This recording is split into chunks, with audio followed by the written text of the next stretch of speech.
Welcome to the platform of the employment class. The employment class के मंच में आप सबका पूरे दिल से स्वागत है। रीजनिंग के किस तरह के क्वेश्चंस आ रहे हैं आपके एग्जाम्स में आपको पता होना चाहिए ना। रीजनिंग के क्वेश्चंस जो आ रहे हैं उसको सबसे आसान तरीके से कैसे सॉल्व करना है ये भी आपको पता होना चाहिए ना। तो चलिए अपना शानदार सीरीज शुरू करते हैं। आज हम लोग प्रीवियस ईयर का सेट बना रहे हैं। प्रीवियस ईयर में क्वेश्चंस किस तरह के एग्जाम्स में आ रहे हैं ये बेनिफिशियल है किसके लिए। अगर आप एसएससी की तैयारी कर रहे हो, रेलवे की तैयारी कर रहे हो, झारखंड प्रतियोगिता परीक्षा की तैयारी कर रहे हो या बिहार की तैयारी कर रहे हो, किसी भी स्टेट लेवल की तैयारी कर रहे हो, तो एग्जाम में आपका क्वेश्चन इसी प्रकार से रीजनिंग के पूछे जाते हैं जो आज हम लोग सीखने वाले हैं। ये आपके सामने पहला क्वेश्चन है बेटा। ये फिक्स कोडिंग का क्वेश्चन है। जैसे ए का मतलब प्लस है, ऐड का मतलब मल्टीप्लाई है, एंड का मतलब भागा है और वी का मतलब माइनस है। तो फिर इसका वैल्यू बताओ। ठीक है, आओ किसका वैल्यू बताना है देखते हैं। सबसे पहले सर 7 है तो 7 लिख दिए, 7 लिख दिए। उसके बाद ऐट है और ऐट खुद बताता है कि मल्टीप्लाई है, ऐट खुद बताता है कि मल्टीप्लाई है। उसके बाद 2v है, 2 और v खुद बताता है, देखो v का मतलब माइनस है ना, v खुद बताता है कि माइनस है। 135 यहाँ प्यास एकदम 135 लिख दो। उसके बाद एंड, अब देखो एंड क्या बताता है बेटा, हम क्या भागा है, एंड का बताता है कि हम भागा है। उसके बाद है एंड का वैल्यू है, उसके बाद है 5 है ना। ऐट का मतलब है मल्टीप्लाई, मल्टीप्लाई के बाद है 3। उसके बाद फिर से है एंड, और एंड का मतलब क्या बेटा, भागा 9। उसके बाद है A1, ए का मतलब है प्लस यानी +1। ठीक है, ये एक स्टेप बन गया। आपको करना क्या होता है इस नियम पे, सबसे पहले आप डिवीजन का काम करते हैं, डिवाइड का है ना, क्योंकि बोर्ड मास का नियम है ना, BODMAS। तो यहाँ गौर करो कैलकुलेशन में, सबसे पहले भागा, फिर गुना, फिर जोड़, फिर घटाओ, है ना। सबसे पहले भागा, यानी इसको हम ऐसे लिख सकते हैं ना, 7 × 2 -135। ये डिवीजन को ऐसे लिखा जा सकता है ना बेटा, डिवाइडेड बाई 5 को, इंटू 3, फिर डिवाइडेड बाई 9 +1, ऐसे तुम लिख सकते हो ना। अब यहाँ देखो, अब डिवीजन का काम करना। अब यहाँ पे हमको मन करेगा कि यहाँ मल्टीप्लाई कर दे, लेकिन फिर भी हम रुकेंगे क्योंकि पहले डिवीजन का काम को पूरा करना है। -5 दूना 10, 3 बचा, 5 7 35, यहाँ कितना आया 27, इंटू 3 1 जा 3, 3 3 जा 9, इसको काटो ना, 3 3 9 +1। ठीक है, अब 3 से गया कितने बार में, 3 9 27, तो अपने पास आया कितना, 7 दूना 14, -9 1 9 +1 है ना। 14 और +1 कितना हो गया, 15। 14 और 1 +1 कितना हो गया, 15। 15 - 9, अब 15 में से 9 जाएगा तो कितना बचेगा बेटा, 6। यानी इस क्वेश्चन का आंसर कितना आएगा, ऑप्शन नंबर सी यानी 6। बात समझ में आया ना। इसको आराम से करना है पैटर्न वाइज, इसका कोई और आसान तरीका इसका नहीं होता है। यानी अगर करने जाएंगे तो टाइप बदल देगा तो हम लोग फंस जाएंगे क्वेश्चन पे। तो इस पर हम लोग इसी तरीके से बनाएंगे इस क्वेश्चन को, है ना। और बहुत भारी तो नहीं है, एकदम सरल क्वेश्चन है। ठीक है, उम्मीद है कि ये आपको समझ में आया होगा। इसको देखो, बोलता है कि निम्नलिखित ये जो श्रृंखला नहीं दिया गया वहां पे क्या आएगा। जैसे ही वैल्यू दिया हुआ TUS QRP, यहाँ का नहीं मालूम। उसके बाद है KLJ, फिर है HIG। कभी भी अगर अल्फ़ाबेट दे देना, इंग्लिश के लेटर दे देना, तो उसका नंबर तुमको याद होना चाहिए। जैसे T होता है 20, U होता है 21 और S होता है 19, है ना बेटा। उसके बाद देखो आगे, तो Q होता है 17, R होता है 18, P होता है 16। उसके बाद देखो तो ये नहीं मालूम है, K होता है 11, L होता है 12, J होता है 10। उसके बाद देखो तो H होता है 8, I होता है 9 और G होता है 7, है ना। ये अब पैटर्न देखो बेटा, पैटर्न पकड़ा गया होगा कैसे। 7 3 10, 3 का अंतर है, 7 3 10, तो 10 3 कितना आ गया यहाँ पे 13। 13 का वैल्यू M, देखो तो अंत में M है कहीं पर, यहाँ नहीं है, यहाँ नहीं है, यहाँ है और यहाँ है। ठीक है, यानी पैटर्न पकड़ा गया है ना। 7 3 10 3 13 14 15 16, अच्छा 7 3 10, 10 3 13 14 15 16, सॉरी P का वैल्यू होता 16, हम बेवकूफ़ की तरह लिख दिए थे ना, तब ना 13 3 16 होगा। अब मेरे बात को बेटा समझो, 7 8 बीच में 9, 10 11 बीच में 12, 13 14 यानी 13 14 यहाँ देखो ना, 7 8 बीच में 9, 10 11 बीच में 12, 13 14 बीच में 15, तो 13 होता है M, 15 होता है O और 14 होता है N, यानी NOM क्या वैल्यू बना, NOM। ठीक है, बन जाएगा तुमसे भी, है ना, NOM, कोई दिक्कत नहीं है। इस तरह से भी इस क्वेश्चन को तुम सॉल्व कर सकते हो, पैटर्न खाली पकड़ना है, याद रखना। आओ क्वेश्चन में बोलता है निरोध का संबंध अलगाव से। बिल्कुल, निरोध का मतलब होता है दूर कर देना, इसको हम लोग क्या बोलते हैं, संगोध भी, संगोध, संगोध यानी संग में थे अब गोद हो गया, संगोध का मतलब होता है संग से दूर हो जाना। ठीक है, निरोध का मतलब ये होता है दूर हो जाना। तो दूर का मतलब अगर अलगाव से है तो आज़ादी का संबंध किससे होगा, देखो ये दोनों एक जैसा है, निरोध और अलगाव एक जैसा शब्द है, विपरीत नहीं है, समानार्थी है, एक जैसा है, साइनो है, एंटो नहीं है।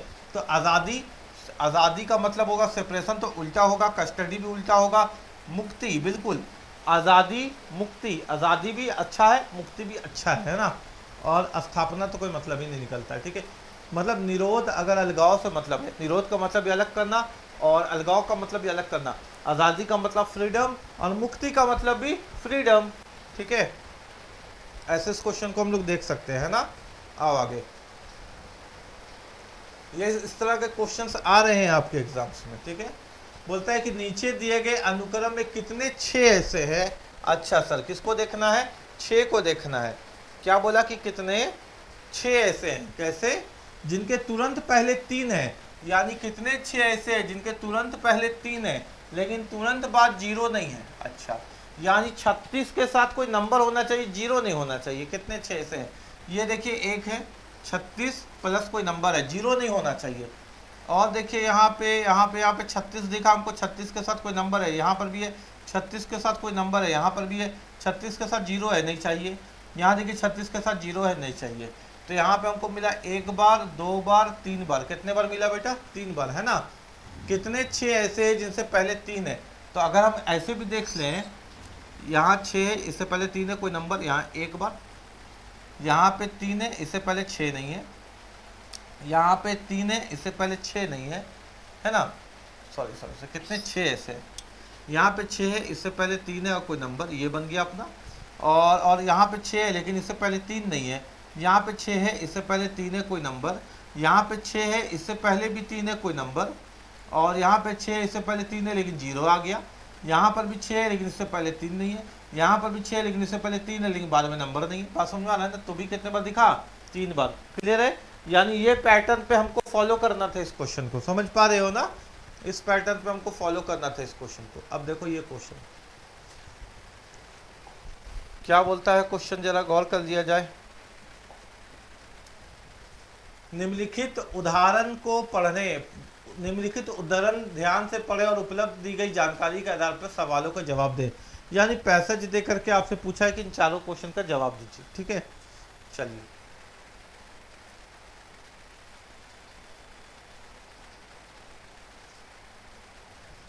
पृथ्वी के स्रोतों से प्रबंधन के लिए बेतहाशा आबादी को नियंत्रित करने के लिए उपाय किया जाना चाहिए। ठीक है सर, यानी पृथ्वी का जितना भी स्रोत है, यानी जो हम लोग यूज़ कर रहे हैं पृथ्वी का नेचुरल रिसोर्सेस, कोयला, लकड़ी, ये सबको कंट्रोल करने के लिए क्या करना चाहिए, बेतहाशा जो आबादी बढ़ रहा है इसको कंट्रोल करिए।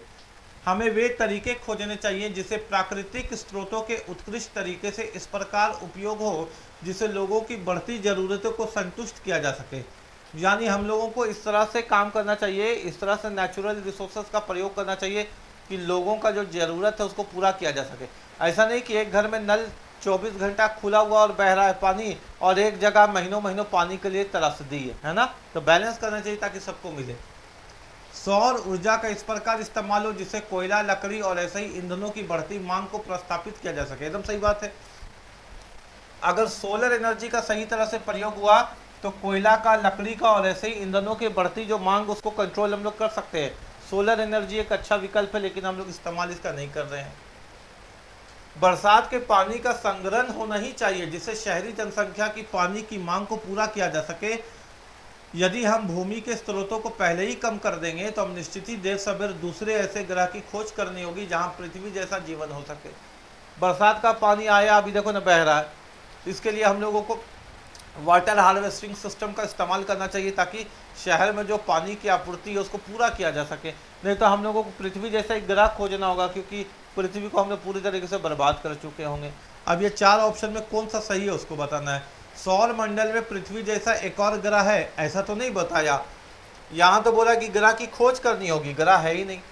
जनसंख्या की मांगें अवास्तविक है और उन्हें पूरा नहीं किया जाना चाहिए। नहीं सर, जनसंख्या का मांग पूरा क्यों नहीं कीजिएगा, जनसंख्या मार दीजिएगा क्या, थैनोस बन जाइएगा क्या। बरसात के पानी का संग्रहण कोयले व लकड़ी के मांग को प्रस्थापित कर सकता है। नहीं नहीं, बरसात का पानी के बारे बात नहीं था यहाँ तो। बरसात का ये सौर ऊर्जा है, सौर ऊर्जा इस प्रकार इस्तेमाल होगी, कोयला लकड़ी, कोयला लकड़ी का मतलब तो सौर ऊर्जा से था। उपलब्ध प्राकृतिक स्रोतों को बुद्धिमत्तापूर्ण उपयोग के लिए उपाय किया जाना चाहिए। बिल्कुल सही, जो हमारे पास रिसोर्सेस है बुद्धि का प्रयोग करके इस्तेमाल करेंगे तभी उसका सही इस्तेमाल कर सकते हैं। यही 4 ऑप्शन में एक सही ऑप्शन दिख रहा है। आगे हो, है ना। इस तरह के क्वेश्चन एग्जाम में आएगा तो डरने फरने का जरूरत नहीं है, बस पढ़ लेना है। बोलता है निम्नलिखित अव्यवस्थित शब्दों को फिर से इस प्रकार व्यवस्थित करें कि उनसे एक सार्थक वाक्य बन जाए।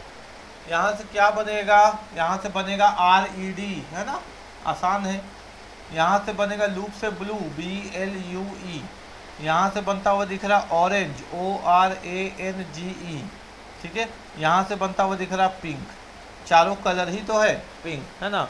एक कलर मिल जाएगा तो चारों कलर बन जाएगा पिंक। आओ आगे।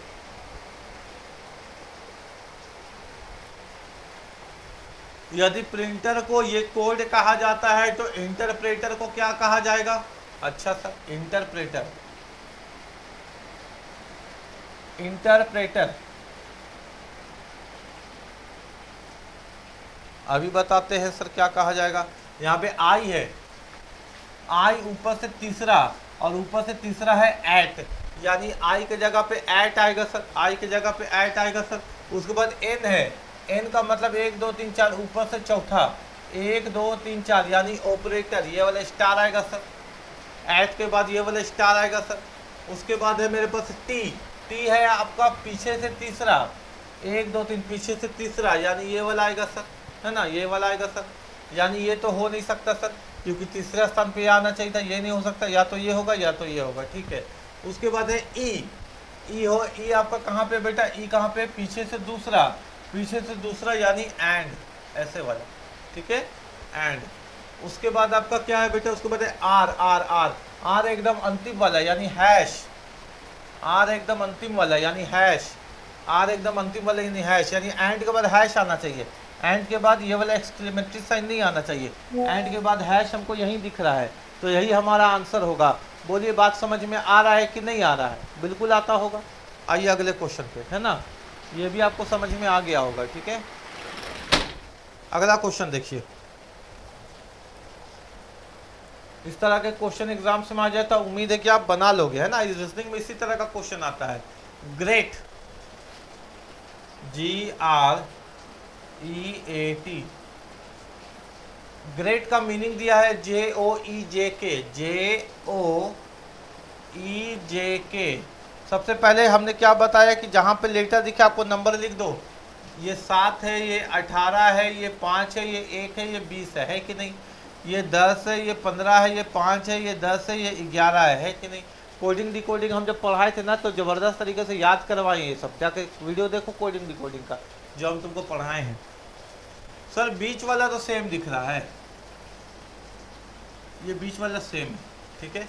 ये 7 है और ये 10 है यानी प्लस का 3 है, ये 18 और ये 15 यानी माइनस का 3 है। अच्छा ठीक है सर, ये 1 है, ये 10 है यानी प्लस का 9 है, और ये 20 है और ये 11 है यानी माइनस का 9 है। अच्छा, प्लस का 3 माइनस का 3 प्लस का 9 माइनस का 9, बीच वाला सेम दिख गया। कोड हमको पूछा है ज़ेब्रा, ZEBRA।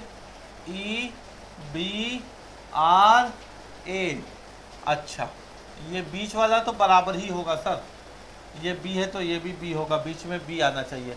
यहाँ भी बी है, यहाँ भी बी है, यहाँ भी। अच्छा, चारों ऑप्शन फंसाने की कोशिश किया है, कोई बात नहीं।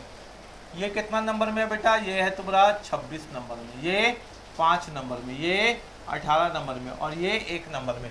सबसे पहले प्लस का 3, 26 प्लस 3, 26 प्लस 3, 27 28 29, कितना आ गया बोलो, 29।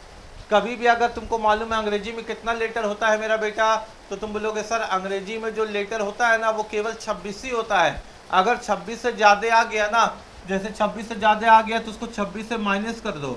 29 में से 26 गया, कितना बचा 3, और 3 लिख दो यहाँ पे प्यार से। यहाँ कितना लिख दोगे 3। अच्छा उसके बाद माइनस का 3, 5 माइनस 3 कितना होता है, तो 2 होता है। उसके बाद देखो तो आर है 18। अच्छा प्लस का 9, 18 प्लस 9, 18 10 28 होता, तो 9 कितना हो गया सर, 27 हो गया। 27 जब भी 26 से ज़्यादा होगा तो घटा दो, तो कितना आ गया, 1 आ गया। अच्छा 1 है और यहाँ माइनस का 9 है, 1 माइनस 9 सर 1 माइनस 9 होता है माइनस का 8, और जब भी माइनस में आ गया तो 26 से फिर घटा दो। जब भी 26 से ज़्यादा आ गया तो 26 से घटाओ, माइनस में आ गया तो भी 26 से घटाओ। तो 16 में से 8 गया तो 8 बचा सर, 16 में से 8 गया तो 8, ये हो गया 1, यानी यहाँ गया सर 18। ठीक है ना, कोई दिक्कत तो नहीं किसी बच्चा को। अब 3 का मतलब सी होता है सर, 2 का मतलब बी होता है सर, ये 1 है ना, 1 है ना, और 1 का मतलब ए होता है सर, 18 का मतलब आर होता है sir. C B B A R, C B B A R, C B B A R, C B B A R, option number D. Clear है, बन जाएगा क्वेश्चन एग्जाम में, कोई दिक्कत नहीं है। अब अगले क्वेश्चन पे, ठीक है, समझ पा रहे हो क्वेश्चन। जिस तरह का क्वेश्चन एग्जाम में अगर फंसने का जरूरत नहीं है ना।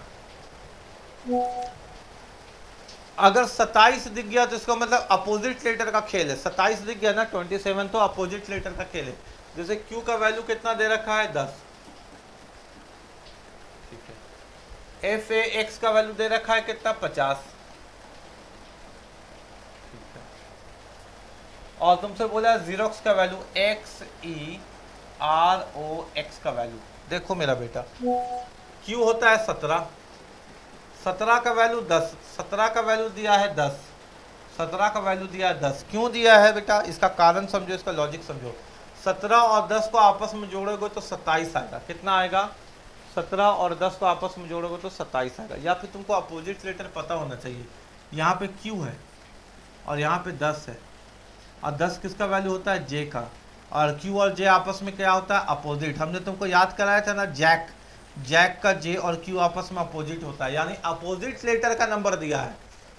F का मतलब FAX 50 है, यानी F का वैल्यू होता है सर 6, A का होता है 1, सॉरी ये सीधा नहीं लिखेंगे, अपोजिट। F का उल्टा क्या होता है सर, तो F का उल्टा होता है, बताओ जरा सा, F का उल्टा क्या होता है मेरा बेटा, हमने तुमको याद कराया था फ्लू। F के लिए क्या याद करवाया था, फ्लू, और फ्लू से याद करवाया था F और U एक दूसरे का अपोजिट होता है, तो F का अपोजिट होता है U। हमको यहाँ 17 10 27 दिख गया, यानी अपोजिट वाला। A का अपोजिट होता है Z और X का होता है C। क्या याद कराया था इसके लिए, क्रक्स, C और X आपस में अपोजिट है ना सर। U का मतलब होता है 21, Z का मतलब होता है 26 और C का मतलब होता है 3। ऐड करेंगे 6 और 1 7, 7 3 10 का 0 हाथ बचा 1, 2 2 4 और 1 5, तभी तो अपोजिट से ये वैल्यू आया सर 50, हाँ कि ना। अब यहाँ देखो, X का मतलब होता है C, E का अपोजिट होता है V। कैसे याद करवाए थे बेटा, इवनिंग का EV, या LOVE से बताए थे कि LO आपस में अपोजिट है और VE आपस में अपोजिट है। R का उल्टा होता है I, कैसे याद करवाए थे बेटा, IR से, इंडियन रेलवे है ना, IR। और O का अपोजिट क्या होता है, देखो तो O का अपोजिट होता है लव का L, और X का क्या होता है C। सारी बातें पढ़ाई गई है। C का मतलब सर 3, V का मतलब सर 22, I का मतलब सर 9, L का मतलब सर 12 और C का मतलब सर 3। इनको आपस में ऐड कर दीजिए ना सर, आंसर आ जाएगा। आपस में ऐड करते हैं, ये 22 हो गया, ये 12 हो गया, ये 22 ये 12, 9 10 11 12 13 14 15, 5 6 7 8 9 2 3 4, कितना आ गया 49। ये रहा answer, option number C. Clear है क्या, कोई दिक्कत नहीं है, बन जाएगा ना। यानी कभी भी अगर आमने सामने 27 दिख गया, 10 इधर 17 इधर दिख गया 27, तुरंत दिमाग में लाना कि अपोजिट है, तुरंत दिमाग में लाना कि अपोजिट है। टाइम बर्बाद करने के लिए एग्जाम के हॉल पे थोड़ी जाना है, पढ़ करके जाना है सारे कॉन्सेप्ट को, है कि नहीं। यहाँ देखो क्वेश्चन,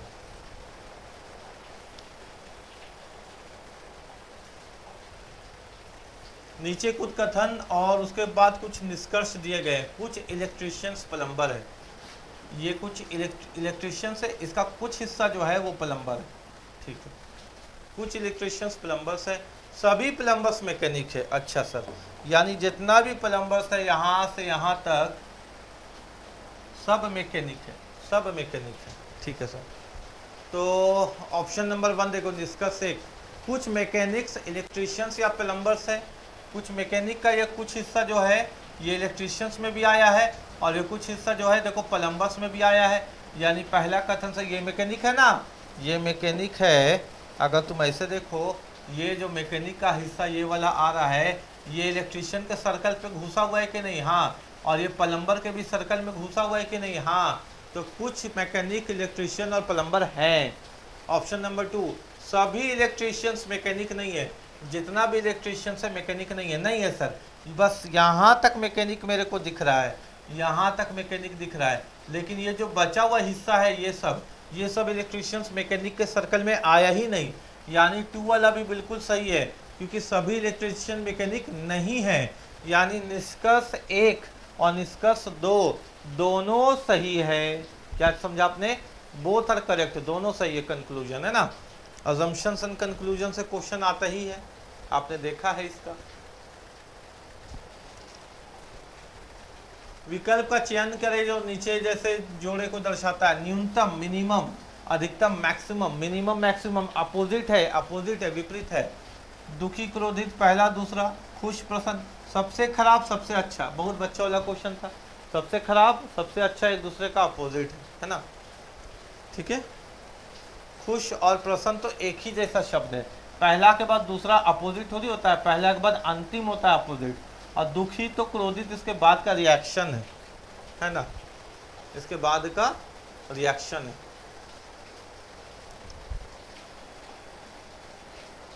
क्वेश्चन पढ़ लिए हो?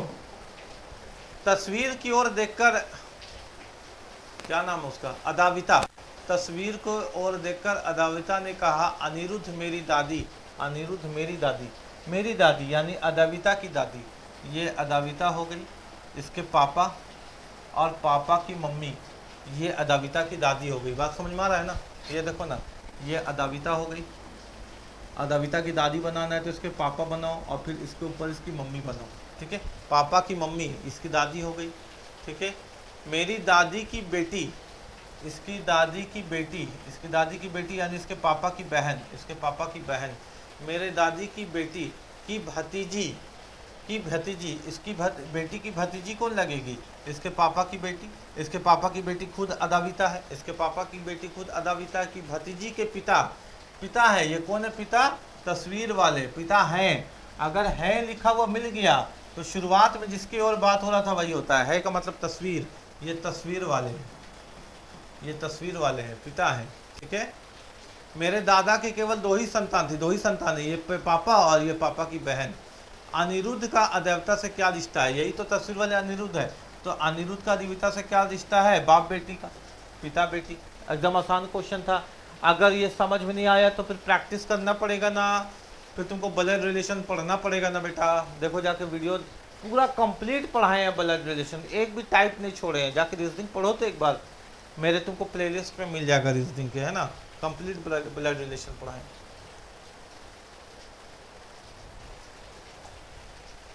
P W Q X R Y Z और एस अव्यवस्थित रूप से वृत्ताकार में एक दूसरे के सामने बैठे हैं, ठीक है। एक दूसरे के सामने बैठे हैं, एक दूसरे के सामने बैठे हैं तो क्या किए? एक दूसरे को देख रहे हैं, ठीक है। कितने लोग हैं? 1 2 3 4 5 6 7 8 लोग हैं। एक सर्कल में 8 लोग बैठे हैं। 8 लोग जब भी बैठेगा तो 4 लकीर बनेगा, 1 लकीर, 2 लकीर, 3 लकीर और 4 लकीर। यानी जितना लोग होगा उसका आधा लकीर बनाओगे, है ना। 8 लोग होगा तो 4 लकीर बनाओगे, 6 लोग होता तो 3 लकीर बनाते हैं, 8 लोग थे तो यहाँ पे 4 लकीर बन गया। आगे y ठीक q और r के बीच बैठा है। ये जो y है ये q और r के बीच बैठा है, ठीक है सर। y ठीक q और r के बीच बैठा है। p ना तो x के और ना ही z के बगल में बैठा है। p जो है ना तो x के और ना ही z के बगल में बैठा है। p को कहीं पर भी बैठा देते हैं, यहाँ बैठा देते हैं। ये x और z के बगल में नहीं बैठा है, कहीं भी बैठा देते हैं, यहीं बैठा देते हैं। p जो है वो x और z के बगल में नहीं बैठा, तो इधर आ रहा, इधर कोई और होगा, ठीक है। यानी यहाँ पे एक पॉइंट मिल गया हमको कि p जो है वो x और z के बीच में नहीं बैठा, बगल में नहीं बैठा है, ठीक है। यानी p के बगल में x और z नहीं आ सकता। q के दाएं और बगल में z बैठा है, ये q है, q का दाया तो ये हो जाएगा और इधर तो y है, यानी सर यहाँ पे हमको q को लाना पड़ेगा और यहाँ पे हमको r को लाना पड़ेगा, तभी q के दाएं में हमको z बैठा देंगे। q के दाएं में कौन बैठा है? z। बात समझ में आ रहा है ना? q के दाएं में कौन बैठा है? z। x के बाएं से और y के दाएं से तीसरा स्थान पर s बैठा है, x के बाएं से और y के दाएं से, y हो गया, y के दाएं से 1 2 3, यानी यहाँ पर कौन बैठा है बेटा? s बैठा है, s बैठा है, s बैठा है। और x के बाएं से तीसरा स्थान पर, x का बायां इधर इधर बैठा होगा, इधर बायां होगा, 1 2 3, यानी यहाँ पे x के बाएं में s बैठा है, ठीक है। और एक लड़का और छूट गया है, कौन छूट गया हमको? p छूट गया। बोलता है p के बारे x और z के बगल में नहीं बैठा है, यानी p जो है x और z के बगल में नहीं बैठा है, तो p कहाँ बैठा होगा? x और z के बगल में नहीं बैठा है, तो फिर p कहाँ बैठा होगा बताओ, है ना? देखो ना, p ना तो x के और ना ही z के बगल में बैठा है, p ना तो x के और ना ही z के बगल में बैठा है, लेकिन p को अगर हम यहाँ बैठा देंगे तो x के बगल में हो जाएगा, और यहाँ भी बैठा देंगे तो भी x के बगल में हो जाएगा। एक बार और देखते हैं क्वेश्चन को, ठीक है, एक बार और देखते हैं इस क्वेश्चन को, है ना, ऐसे और ऐसे, ठीक है बेटा। बोलता है y ठीक q और r के बीच में बैठा है, ये जो y है, और एक लकीर बनेगा इससे, और एक लकीर बनेगा इससे, y ठीक q और r के बीच में बैठा है, ये y बैठा है, q और r के बीच में बैठा है, बैठ गया ना, बीच में बैठ गया ना। आगे देखो, p ना तो x के और ना ही z के बगल में बैठा है, तो p को हम यहाँ पे बैठाने की कोशिश करते हैं ना कि भाई तुम p यहाँ बैठ जाओ, ना तो x है तुम्हारे बगल में अभी दिख रहा है, ना तो z तुम्हारे बगल में दिख रहा है। q के दाएं और बगल में z बैठा है, ये जो q है इसके दाएं में और बगल में z बैठा, ठीक है। देखो p से बहुत दूर हो गया z, है ना, q के दाएं और बगल में z बैठा है, x के बाएं से और y के दाएं से तीसरे स्थान पर s बैठा है, ये y हो गया, y का तीसरा स्थान 1 2 3, ये तीसरा स्थान, यहाँ कौन बैठा है? s बैठा है। और x के बाएं से भी तीसरा स्थान 1 2 3, यहाँ x को आ गया, x के बाएं से भी तीसरा स्थान पे कौन बैठा है बेटा? s बैठा है। यही क्वेश्चन का पैटर्न बनेगा। तो हमसे पूछा है, हमसे क्या पूछा? एक और बच्चा जो बच गया वो कौन बच गया? p बैठ गया, w बच गया, ये w हो गया यहाँ पे, है ना। हमसे क्या पूछा है, अब क्वेश्चन देखते हैं, ठीक है। ये एक पैटर्न बन गया ना, इसका हम फोटो खींच लेते हैं। क्यों फोटो खींच लेते हैं? क्योंकि आगे में क्वेश्चन है तब ना उसी से हल कर पाएंगे।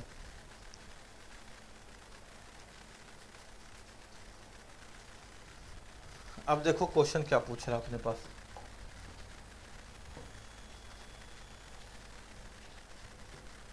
इसका क्वेश्चन नहीं है। अच्छा, पैटर्न बन गया ना।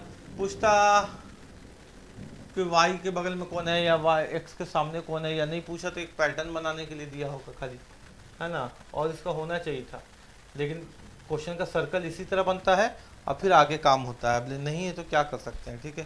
क्वेश्चन तो मेरे हाथ पे नहीं ना, क्वेश्चन तो हम लोग सेट से ही लिए प्रीवियस ईयर से, अब आगे नहीं दिया वो तो उस पर, ठीक है। कुछ भी पूछ सकता था आगे।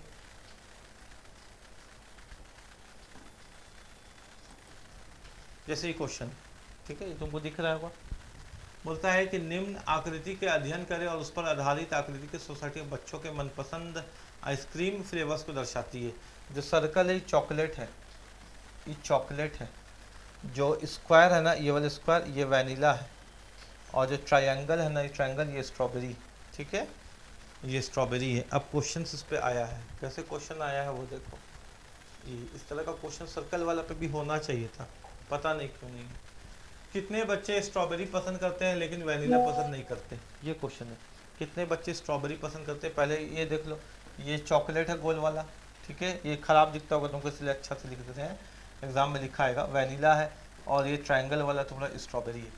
बोलता है बेटा कि कितने बच्चे स्ट्रॉबेरी पसंद करते हैं। स्ट्रॉबेरी यानी ट्रायंगल में तो होना चाहिए लेकिन वैनिला पसंद नहीं करते हैं। स्ट्रॉबेरी पसंद करते हैं यानी यहाँ होना चाहिए सर, लेकिन वैनिला यानी जो स्क्वायर है उस पर नहीं होना चाहिए, ठीक है। ये क्वेश्चन है अपना कि कितने बच्चे स्ट्रॉबेरी पसंद करते हैं लेकिन वैनिला पसंद नहीं करते हैं, यानी इस ट्रायंगल में तो होना चाहिए सर, लेकिन स्क्वायर में नहीं होना चाहिए। देखो यहाँ पे ये 3 है, ये 3 है यहाँ पे, और ये 4 है यहाँ पे, ये ट्रायंगल में तो है, ये 4 भी ट्रायंगल में, ये 3 भी ट्रायंगल में है। सर ट्रायंगल में 7 भी तो है लेकिन स्क्वायर में भी तो आ गया और स्क्वायर में नहीं आना चाहिए, ठीक है। उसके बाद ये 15 भी स्क्वायर में आ गया, ये भी नहीं ले सकते हैं। ये 12 भी स्क्वायर में आ गया, ये 5 भी स्क्वायर में आ गया, यानी कुल मिला के 4 और 3 7। क्या ले सकते हैं बेटा हम लोग? 7। यानी 7 बच्चे ऐसे हैं जो ट्रायंगल अर्थात स्ट्रॉबेरी को पसंद करते हैं लेकिन वैनिला को पसंद नहीं करते हैं, ठीक है। अगला क्वेश्चन देखो क्या है।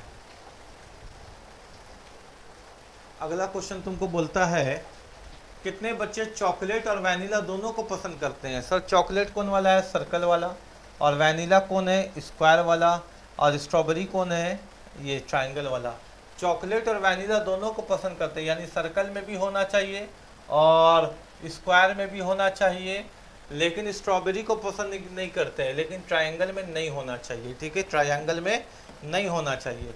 तो कितने बच्चे हैं? ट्रायंगल में नहीं होना चाहिए, यानी ट्रायंगल वाले से हटा दो, ट्रायंगल वाले से हटा दो। ट्रायंगल के अंदर ये 5 है, इसको हटा दो। ट्रायंगल के अंदर ये 7 है, इसको हटा दो। ट्रायंगल के अंदर ये 3 है, हटा दो। ट्रायंगल के अंदर ये 4 है, हटा दो। अब मेरे बात को समझो, बात समझ में आ रहा है ना बेटा? सर्कल में भी होना चाहिए और स्क्वायर में भी होना चाहिए।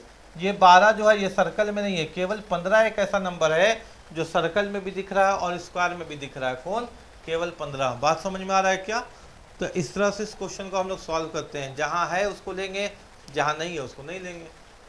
इस क्वेश्चन को देखो, निम्नलिखित में से समानता ज्ञात करें। नाटक, सिनेमा, दस्तावेजी या रोड शो। नाटक का प्रयोग क्यों होता है? सिनेमा का प्रयोग क्यों होता है? दस्तावेजी का प्रयोग क्यों होता है? और रोड शो का प्रयोग क्यों होता है? ये पूछा गया। इन सब का इस्तेमाल कोई सामाजिक संदेश देने के लिए किया जाता है। हाँ बिल्कुल सही। नाटक के माध्यम से, सिनेमा के माध्यम से, दस्तावेजी या रोड शो के माध्यम से हम समाज को संदेश देते हैं। ये सभी थिएटर्स में प्रदर्शित किए जाते हैं? नहीं। अब रोड शो थिएटर में थोड़ी होता है, नाटक भी थिएटर में नहीं होता। ये सब केवल अंग्रेजी भाषा में होते हैं? नहीं। कोई समानता नहीं, समानता है। इन सब का इस्तेमाल एक सामाजिक संदेश देने के लिए किया जाता है, ठीक है। ये क्वेश्चन का आंसर होगा, है ना। उम्मीद है कि तुमको समझ में आया होगा। ये प्रीवियस ईयर का सेट है रीजनिंग का, है ना। प्रीवियस ईयर का सेट है रेलवे का। रेलवे ग्रुप डी में आया हुआ कुछ क्वेश्चंस था, देखा तुमने कि इसको किस तरह से सॉल्व किया जाता है, किस तरह से बनाया जाता है। अगले क्लास में एक अच्छे कंटेंट के साथ फिर तुम्हारे सामने पेश होंगे। तब तक पढ़ते रहो, भारत का नाम बढ़ाते रहो। जय हिंद, जय भारत।